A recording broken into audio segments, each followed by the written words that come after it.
নমস্কাৰ। ৰাজ্যত এতিয়া 2024 বৰ্ষৰ বিধানসভা নিৰ্বাচনৰ প্ৰচাৰ সম্পূৰ্ণ তুংগত। ৰাজ্যবাসীয়ে এতিয়া নিজ নিজ সমৰ্থিত প্ৰাৰ্থীক লৈ গাঁৱে ভূঞে চহৰে নগৰে প্ৰচাৰত ওলাই পৰিছে। পুৱাৰ পৰা ৰাতিলৈকে দেখা গৈছে প্ৰত্যেকজন ব্যক্তি নিজৰ সমৰ্থিত প্ৰাৰ্থীৰ প্ৰচাৰত সম্পূৰ্ণৰূপে ব্যস্ত হৈ পৰিছে। আৰু এই নিৰ্বাচনৰ সকলোতকৈ চৰ্চাত থকা যিটো সমষ্টি সেইটোৱে হৈছে 96 নম্বৰ শিৱসাগৰ সমষ্টি। আৰু শিৱসাগৰ সমষ্টিত নিৰ্দলীয় প্ৰাৰ্থী হিচাপে যিজন ব্যক্তিৰ আমি কাষলৈ আহিছোঁ তেখেতক নতুনকৈ পৰিচয় কৰি দিয়াৰ কোনো ধৰণৰ প্ৰয়োজন নাই। প্ৰয়োজন এইবাবেই নাই যিহেতু ৰাজনৈতিক ক্ষেত্ৰখনত তেখেতে যিখিনি প্ৰভাৱ বিস্তাৰ কৰি থৈছে এটা সময়ত, তাৰ কাৰণে শিৱসাগৰ সমষ্টিৰ বহু লোক আজিও চিৰকৃতজ্ঞ।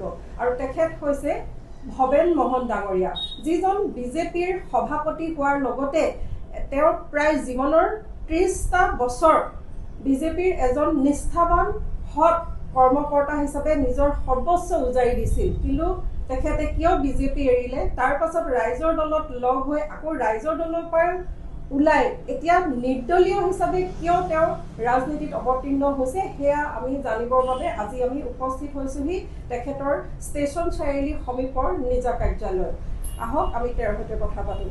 ভৱেন দা, এছিয়ান নিউজলৈ স্বাগতম জনাইছোঁ। হয়, ময়ো ধন্যবাদ জনাইছোঁ আৰু সকলোলৈকে এই ইখান নিউজৰ যোগেদি মই আন্তৰিক শুভেচ্ছা আৰু আগন্তুক নিৰ্বাচনৰ মই অভিনন্দন জনাইছোঁ। দাদা, এটা কথা জানিব বিচাৰিম, শিৱসাগৰৰ বাবে আপুনি কোনো নতুন মুখ নহয়, কোনো ধৰণৰ নতুন পৰিচয়ৰ প্ৰয়োজনেই নাই। প্ৰায় 30টা বছৰ, যদি মোৰ ভুল নাই, তেনে 30টা বছৰ আপুনি বৰ্তমান যিটো শাসকীয় দল তাতে দিলে, যথেষ্টখিনি কাম কৰিলে। শিৱসাগৰৰ গাঁৱে ভূঞে ৰাস্তা পদূলিৰ পৰা ঘাটৰ পৰা আৰম্ভ কৰি যথেষ্টখিনি কৰ্ম আপুনি কৰিলে, যাৰ কাৰণে আজিও আমি যদি গ্ৰাউণ্ড জিৰ' ৰিপৰ্ট ল'বলৈ যাওঁ তেতিয়াহ'লে ৰাইজে আপোনাৰ নামটো উচ্চাৰণ কৰে। তেনে ক্ষেত্ৰত আপুনি বিজেপি ত্যাগ কৰিলে, তাৰ পাছত আপুনি ৰাইজৰ দলত যোগদান কৰিলে, কিন্তু তাৰ পাছত হঠাৎ আজি আহি আপুনি নিৰ্বাচনত অৱতীৰ্ণ হৈছে, কিন্তু এজন নিৰ্দলীয় প্ৰাৰ্থী হিচাপে। ইয়াৰ আঁৰৰ কাৰণটো কি? হয়, সুদীৰ্ঘকাল মই ৰাজনৈতিক প্ৰেক্ষাপটৰ লগতে আমাৰ শিৱসাগৰৰ জনজীৱনৰ লগত মই ওতঃপ্ৰোতভাৱে মই জড়িত হৈ আছোঁ আৰু সমাজৰ সৰ্বাংগীন কল্যাণৰ কাৰণে মই বিগত দিনত আত্মনিয়োগ কৰি কাম কৰি আহিছোঁ আৰু সকলো ৰাইজে মোক চিনি পায় আৰু জানে। আজি এটা মই নিৰ্দলীয় হিচাপে শিৱসাগৰত অৱতীৰ্ণ হ'বলগীয়া হৈছে, এইটো মোৰ কাৰণে এটা দুৰ্ভাগ্যজনক কথা। কাৰণ বিগত সময়ত মই বিজেপি প্ৰতিষ্ঠা আৰু প্ৰচাৰ প্ৰসাৰৰ লগতে জনমানসত বিজেপিক জনপ্ৰিয়তাৰ শীৰ্ষলৈ লৈ অনা মানুহজন মই বুলি ক'লেও মই ৰাইজে মানি ল'ব, আৰু ময়ে হয়। কাৰণ আমগুৰি তেতিয়া সমষ্টিটোত আমগুৰি, শিৱসাগৰ আৰু সোণাৰিকা আদি কৰি যি 6টা অবিভক্ত শিৱসাগৰ জিলাৰ সমষ্টি আছিলে, বিধানসভা সমষ্টি, আটাইকেইটা বিধানসভা সমষ্টিতে মই নিষ্ঠাৰে কাম কৰিছোঁ। আৰু সেইসকল বিজেপি কৰ্মীয়ে আজিও মোৰ মুখলৈ তধা লাগি বাট চাই আছে যে কিবা এটা ভৱেন মোহনে কৰি দিব বা ভৱেন মোহন হ'লে অন্ততঃ তেওঁলোকে উদ্ধাৰ পাব, এনেকুৱা ধৰণৰ চিন্তাৰে আজিও বাট চাই আছে। কিন্তু পৰৱৰ্তী সময়ত যেতিয়া ভাৰতীয় জনতা পাৰ্টীৰ চৰকাৰ কেন্দ্ৰত আৰু ৰাজ্যত হ'বলৈ ধৰিলে বা হ'ল, তাৰ পিছৰ পৰা যিবিলাক যোজনা তৈয়াৰ কৰিলে সেই যোজনাই আমাৰ জনকল্যাণ বা জনসাধাৰণৰ হিতৰ কাৰণে আজিলৈকে নহ'ল, যাৰ বাবে আমাৰ সকলো নিষ্ঠাবান কৰ্মীয়ে এতিয়া দুখত ভাগি পৰে। আৰু তেওঁলোকে বিগত দিনত যিটো ছেক্ৰিফাইচ, যিটো বলিদান দিলে দলৰ প্ৰতি, সমাজখনৰ প্ৰতি, আৰু যি ধৰণেৰে চৰকাৰখন গঠন কৰাৰ ক্ষেত্ৰত অহোপুৰুষাৰ্থ বৰঙণি যোগালে, সেইসকল মানুহ আজি মানুহে চিনি নাপায়, আজি নেতাসকলে চিনি নাপায়। গতিকে এইসকল নিষ্ঠাবান কৰ্মীৰ মই অনুপ্ৰেৰণাত আৰু তেখেতসকলৰ ভৱিষ্যত কল্যাণ সাধনৰ অৰ্থে আৰু তেখেতসকলৰ সৰ্বতোপ্ৰকাৰৰ মংগলৰ স্বাৰ্থত, তেখেতসকলৰ উত্তৰ পুৰুষৰ সতি সন্ততি মই সংস্থাপনৰ স্বাৰ্থত আজি নিৰ্দলীয়ভাৱে শিৱসাগৰ এই ঐতিহাসিক সমষ্টিটোৰ পৰা মই প্ৰতিদ্বন্দ্বী হিচাপে নিজকে আত্মপ্ৰকাশ কৰিছোঁ। আৰু বিগত সময়ত মোৰ এটাই লক্ষ্য আছিল যে কেনেকৈ গণতান্ত্ৰিক প্ৰক্ৰিয়াটো, এই গণতান্ত্ৰিক প্ৰক্ৰিয়াৰ যোগেদি জনসাধাৰণক আত্মনিয়োগ কৰাৰ লগতে ভৱিষ্যত প্ৰজন্মটোৱে ৰাজনীতিৰ প্ৰতি কেনেকৈ ধাউতি বৃদ্ধি হৈ এটা সুস্থ সবল সিদ্ধান্তত উপনীত হৈ ভাল মানুহক জনপ্ৰতিনিধি হিচাপে বিধায়ক বা অন্যান্য দিশত যিবিলাক জনপ্ৰতিনিধি হয় তেওঁলোকক জয়ী কৰাই সমাজখনৰ সমস্যা সমাধানৰ সোপান ৰচিবৰ কাৰণেই যি প্ৰক্ৰিয়া আগবঢ়াব লাগে সেই প্ৰক্ৰিয়াটোৰ বিষয়ে মোক কোৱাৰ এটা হেঁপাহ আছে। গতিকে সেইবাবে মই আজি নিজকে অৱতীৰ্ণ হৈছোঁ আৰু বৰ্তমান সময়ৰ যিবিলাক ৰাজনৈতিক দলৰ নেতাসকল আছে এই নেতাসকলৰ যিবিলাক হিডেন এজেণ্ডা থাকে সেই হিডেন এজেণ্ডাত নিষ্ঠাৱান যিসকল নেতা আছে তেওঁলোকে জনপ্ৰতিনিধি হোৱাৰ কাৰণে কোনো ধৰণৰ সুযোগ নাপায় আৰু এই সুযোগৰ পৰা বঞ্চিত ময়ো হৈছোঁ বিগত দিনত আৰু সেইবাবে আজি শিৱসাগৰবাসী ৰাইজে মোক সহযোগিতা আগবঢ়াইছে। তেওঁলোকে মোক আন্তৰিকভাৱে মোক জয় কৰাৰ স্বাৰ্থত নীৰৱে তেওঁলোকে কাম কৰি আছে আৰু অহা 9 তাৰিখে মই ভাবিছোঁ শিৱসাগৰ সমষ্টিবাসী ৰাইজে প্ৰবলভাৱে আৰু বহুত সংখ্যক ভোটত মোক জয়যুক্ত কৰিবৰ কাৰণে ইতিমধ্যে সংকল্প লৈছে। শিৱসাগৰত ৰাইজৰ দলৰ যিজন প্ৰাৰ্থী বৰ্তমান অখিল গগৈ তেখেত যিটো সময়ত কাৰাবাস খাটি আছিল সেই সময়ত শিৱসাগৰৰ ৰাইজ আবেগ উঠলি হওক বা এটা সলনি পাবৰ কাৰণে তেখেতক ভোট দি জয়যুক্ত কৰিলে।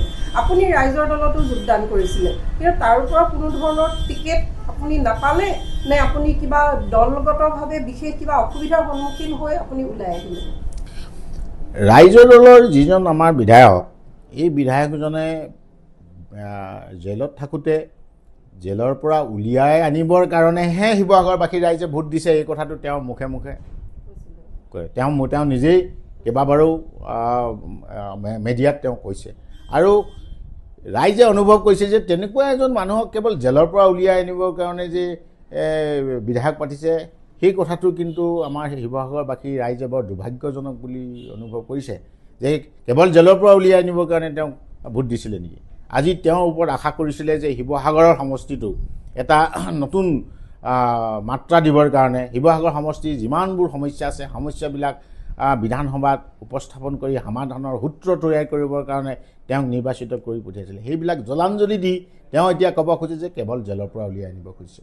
এই কথাবোৰে আমাক কেতিয়াবা ম্ৰিয়মান কৰে। শিৱসাগৰবাসী ৰাইজক সঁচাকৈয়ে মানে দুখত মানে জৰ্জৰিত আৰু ম্ৰিয়মান কৰি তোলে যে এনেকুৱা এটা সিদ্ধান্ত তেওঁ দিলে। আৰু মই ভাবিছিলোঁ যে এজন প্ৰতিবাদী সত্তা অসমীয়া মানুহৰ ভৱিষ্যত কল্যাণ সাধনৰ কাৰণে তেওঁ আন্দোলন কৰি আছে। এই সূত্ৰে আমি তেওঁৰ লগত যোগদান কৰিছিলোঁ কিন্তু যোগদান কৰাৰ পৰৱৰ্তী সময়ত দেখিলোঁ যে আমাক অন্যান্য ৰাষ্ট্ৰীয় ৰাজনৈতিক দলবিলাকে যি ধৰণে আমাক ভাবে যে আমি কেনেবাকৈ জয়ী হ'লে হয়তো কেতিয়াবা কাৰোবাৰ কিবা সমস্যা হ'ব পাৰে এনেকুৱা ধৰণৰ কথা যেনেকৈ ৰাষ্ট্ৰীয় দলবিলাকে ভাবে ঠিক তেনেকৈ আমাৰ এই সৰু বৰ দলবিলাকেও সেই একেধৰণৰ চিন্তাই কৰে যে আমি কেনেবাকৈ জয়ী হ'লে হয়তো কাৰোবাৰ ক'ৰবাত কিবা অসুবিধা হ'ব পাৰে। তেনেকুৱা ক্ষেত্ৰতে মই বিগত 30টা বছৰ মই উপেক্ষিত হৈ আছোঁ আৰু জনসাধাৰণে বাৰম্বাৰে মোক বিচাৰে যে এই মানুহজন বা ডক্টৰ ভৱেন্দ্ৰনাথ মহন কেনেবাকৈ যদি জয়ী হয় আমাৰ যথেষ্ট কাম হ'লহেঁতেন এনেকুৱা এটা ধাৰণা কৰে আৰু সেই ধাৰণাৰে মই মানুহৰ ওচৰত মই আছোঁ, মানুহৰ লগত মই আছোঁ।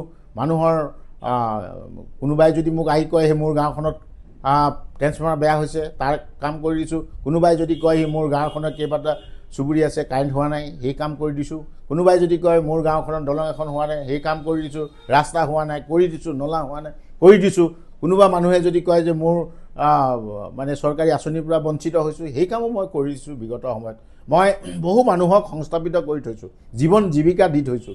গতিকে সেইকাৰণে ৰাইজে মোক বিচাৰিছে এইবাৰ যদি মই নিৰ্বাচনত অৱতীৰ্ণ নহ'লোহেঁতেন গতিকে ৰাইজেই মোক দুখ দিলেহেঁতেন যে ইমান শক্তিশালী মানুহ এজন নোহোৱাটো এটা আমাৰ শিৱসাগৰবাসী ৰাইজৰ কাৰণে বৰ দুঃসহ কথা হ'লহেঁতেন। গতিকে আজি সেইটো মই প্ৰতিষ্ঠা কৰিছোঁ আৰু ৰাইজে মোক মৰম কৰিছে।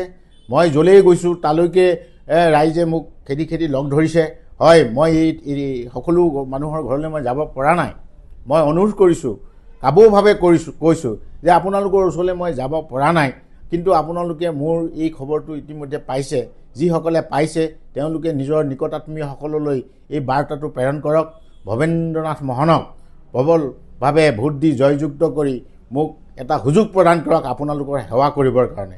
মই এই সুযোগতে মই সকলোকে আমাৰ বিজেপি কাৰ্যকৰ্তা, ৰাইজৰ দলৰ কাৰ্যকৰ্তা, অন্যান্য ৰাজনৈতিক দলৰ যিসকল নিষ্ঠাৱান আৰু যিসকল প্ৰগতিশীল মনৰ কাৰ্যকৰ্তা আছে, মই সকলোকে মই অনুৰোধ কৰিছোঁ, সৰ্বসাধাৰণ ৰাইজকো মই অনুৰোধ কৰিছোঁ, আবাল বৃদ্ধ বনিতা সকলোলৈকে মই সেৱা ধৰি মই কৈছোঁ যাতে আপোনালোকে মোক ভোট দি জয়যুক্ত কৰি দিয়ক। মাত্ৰ আপোনালোকে 9 তাৰিখে মোৰ নামত ভোট দিয়ক, মোৰ নামত ভোটটো দিয়ক, এই আপোনালোকৰ বহুমূলীয়া ভোট মোৰ নামত দিয়ক। মই এইটো কাবৌভাৱে অনুৰোধ কৰিছোঁ। আৰু মোক জিকাই দিয়াৰ পিছদিনাৰ পৰা মই 5 বছৰৰ কাৰণে দিনে ৰাতিয়ে মই আপোনালোকৰ হৈ শিৱসাগৰ এই সমষ্টিটো অসমৰ অন্যতম সমষ্টি হিচাপে প্ৰতিষ্ঠা কৰিবৰ কাৰণে মই দেহেকেহে কাম কৰিম।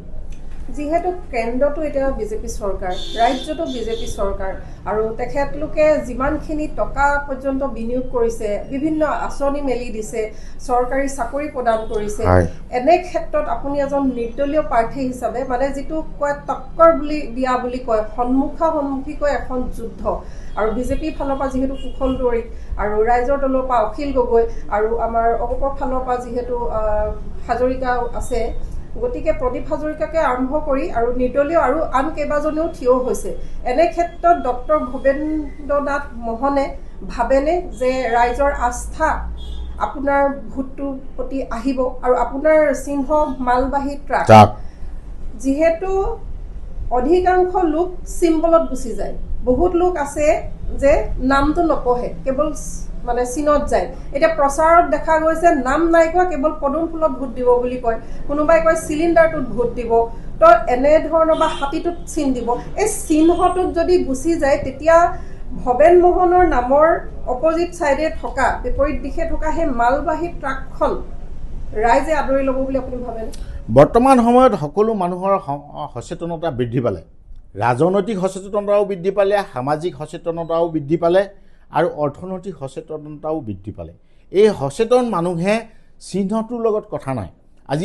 আজি একাংশ দুষ্ট চৰিত্ৰৰ নেতাই ক'ব খোজে যে বিজেপি প্ৰতীকটো বা ৰাজনৈতিক দলৰ প্ৰতীকটোৱে আমাৰ সকলো, প্ৰতীকটোৱে মানুহৰ কাম কৰি দিব নেকি? যদি মানুহজনৰ চিন্তা ভাৱনা, যিজন মানুহক আমি ভোট দি জয়যুক্ত কৰিম, সেইজন মানুহৰ যদি চিন্তা ভাৱনা সামাজিকভাৱে দায়বদ্ধতাৰ আওতাত নাথাকে, কেৱল যদি তেওঁলোকে চৰকাৰী ধনৰ কমিশ্যন খোৱাই বিধায়কৰ কাম বুলি যদি ধৰে, তেতিয়াহ'লে তেনেকুৱা ব্যক্তিক আমি জয়যুক্ত কৰি কেৱল ৰাজনৈতিক দলটোৰ চিহ্নটোলৈ চাই যদি ভোট দিওঁ, ভৱিষ্যতে আমাৰ পৰিকল্পনা হ'ব নে আমাৰ সমস্যা সমাধান হ'ব নে আমাৰ গাঁও উন্নয়ন হ'ব নে আমাৰ ৰাস্তা পদূলি উন্নয়ন হ'ব?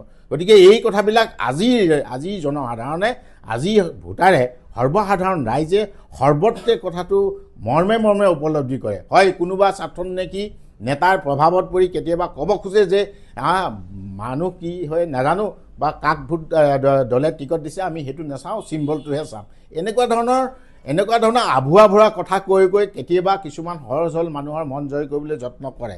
কিন্তু শিৱসাগৰবাসীৰ ৰাইজ তেনেকুৱা নহয়। শিৱসাগৰবাসীৰ ৰাইজে চৰকাৰী ধনো ল'ব, চৰকাৰী আঁচনিও ল'ব, কিন্তু নিজৰ বিবেক কেতিয়াও বিক্ৰী নকৰে। আৰু বিবেকবান মানুহ, বিচাৰ আছে, বিবেচনা আছে, সন্মান আছে, সম্ভ্ৰম আছে। গতিকে এইসকল মানুহে চৰকাৰী ধনৰ আঁচনি ল'লে মানে নিজৰ বিবেক বিক্ৰী নকৰে। চৰকাৰী ধন মানে বিজেপি ধন নহয় বা অন্যান্য ৰাজনৈতিক দলৰ ধন নহয়। আঁচনি মানে, চৰকাৰী আঁচনি মানে এইটো বিজেপি আঁচনি নহয়, চৰকাৰৰ আঁচনি।